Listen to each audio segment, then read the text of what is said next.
नमस्कार, आप देख रहे हैं DDW 24 न्यूज और मैं हूं आपके साथ दिव्या पांडे। जदयू के तरफ से आज अशोक चौधरी ने प्रेस कॉन्फ्रेंस रखा था। प्रेस कॉन्फ्रेंस के दौरान मीडिया कर्मी जब उनसे सवाल करती है कि सीट को लेकर क्या एनडीए में सब कुछ ठीक चल रहा है, कहा जा रहा है कि चिराग पासवान अभी भी कहीं न कहीं नाराज है। सूत्रों के हवाले पता चल रहा है पशुपति पारस तो नाराज है क्योंकि उन्हें भी मान सम्मान नहीं मिला है। सिर्फ पत्रकार जब अशोक चौधरी से तो क्या कुछ अशोक चौधरी अपने बयानों में कहे हैं, पहले उनके बयानों को सुनिए। सपनों का बिहार हम सबको बनाना है और माननीय नेता हमेशा ग्रामीण जो हमारा परिवेश का बिहार है उसको सशक्त करने के लिए प्रयासरत है। हम लोग भी अपनी भूमिका का उनके साथ निर्वहन करेंगे और उनका जो सपना है ग्रामीण इलाकों को सुदृढ़ करने का उसको पूरा करने का प्रयास करेंगे। एनडीए का सीट शेयरिंग के साथ फैसला हो सकता है कल। हमको सीएम के दिल्ली जाने की हमको कोई जानकारी नहीं, हमें जानकारी नहीं इसके ऊपर, इसलिए इसके ऊपर मेरा टिप्पणी करना उचित नहीं होगा। नहीं, हमने बार बार कहा है कि एनडीए के सीट शेयरिंग का मामला कहीं कोई परेशानी नहीं है। सही समय पर उचित समय पर उचित जगह पर हम लोग इसका अनाउंसमेंट कर देंगे, इसलिए कहीं कोई संशय नहीं है, आपस में कहीं कोई परेशानी नहीं है।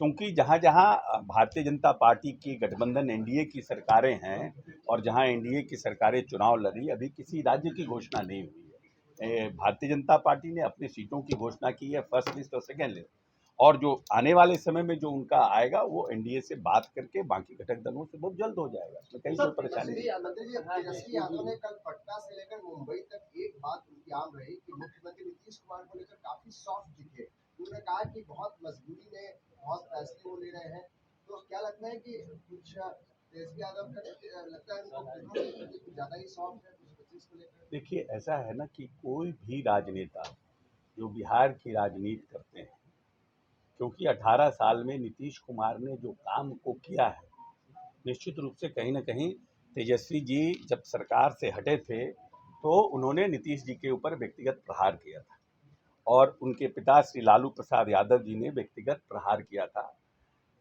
और व्यक्तिगत टिप्पणियां की थी। राजनीतिक जीवन में विचारों का मतभेद हो सकता है, हम कहीं जा सकते हैं, हम कहीं आ सकते हैं, लेकिन व्यक्तिगत टिप्पणियों से परहेज करना चाहिए। हमको लगता है तेजस्वी जी ने जरूर कोई सर्वे कराया होगा और सर्वे में ये पता चला होगा कि इस तरह की टिप्पणी करने से और नीतीश जी के प्रति आक्षेप करने से उनको नुकसान होगा, इसीलिए वो सॉफ्ट हो रहे हैं। शिक्षक भर्ती को लेकर उन्होंने कहा कि माफिया राज को लेकर के शिक्षक भर्ती में जो प्रश्न आउट हुए हैं उसको लेकर नहीं, वो प्रश्न आउट हुए हैं कि नहीं हुए हैं उसमें भी अभी क्लैरिटी नहीं है। बिहार पब्लिक सर्विस कमीशन ने कहा है कि मेरा प्रश्न आउट नहीं हुआ है। मान लीजिए किसी ने कंप्लेन किया, उस पर जो जांच हो रही है उसमें तो लेट एवरीथिंग कम्स आउट। और हम लोग तो जिस पॉलिटिकल पार्टी के राजपाट में बीपीएससी के अध्यक्ष जेल गए, जिनके ऊपर बार बार मुकदमा हुआ, कितने बार पेपर लीक हुआ, उनको इन सब चीज़ों पर टिप्पणी करना उचित है। हमारी सरकार, नीतीश जी की जो सरकार है, उन्होंने इस 18 साल में हमेशा से ट्रांसपेरेंट, निष्पक्ष और पारदर्शी सिलेक्शन करने का काम किया। हमने पार्ट 1, पार्ट 2 जो टीचर बहाली की हुई है उसमें भी हमने पारदर्शिता रखा है और पार्ट 3 में भी पूरी तरह से हम पारदर्शिता रखते हैं। सर, इलेक्ट्रॉल बॉन्ड जो 10 करोड़ का जेडीयू को मिला, हल्द्वानी में आप लोगों ने दिया कि किसी ने आके गेट पे दे दिया था, हमने उसे इनकैश करवाया? इसके लिए हम इसके लिए कोई सक्षम प्राधिकार नहीं है, न मैं पार्टी का अध्यक्ष हूँ, न मैं पार्टी का कोषाध्यक्ष हूँ। इसलिए पार्टी का क्या स्टैंड है, हमको लगता है उचित जवाब वो लोग इस पर देंगे।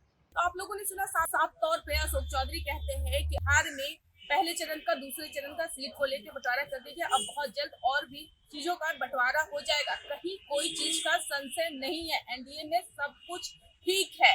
फिलहाल हमारी खबरों में इतना ही। आप लोग देख रहे थे DDW 24 न्यूज। धन्यवाद।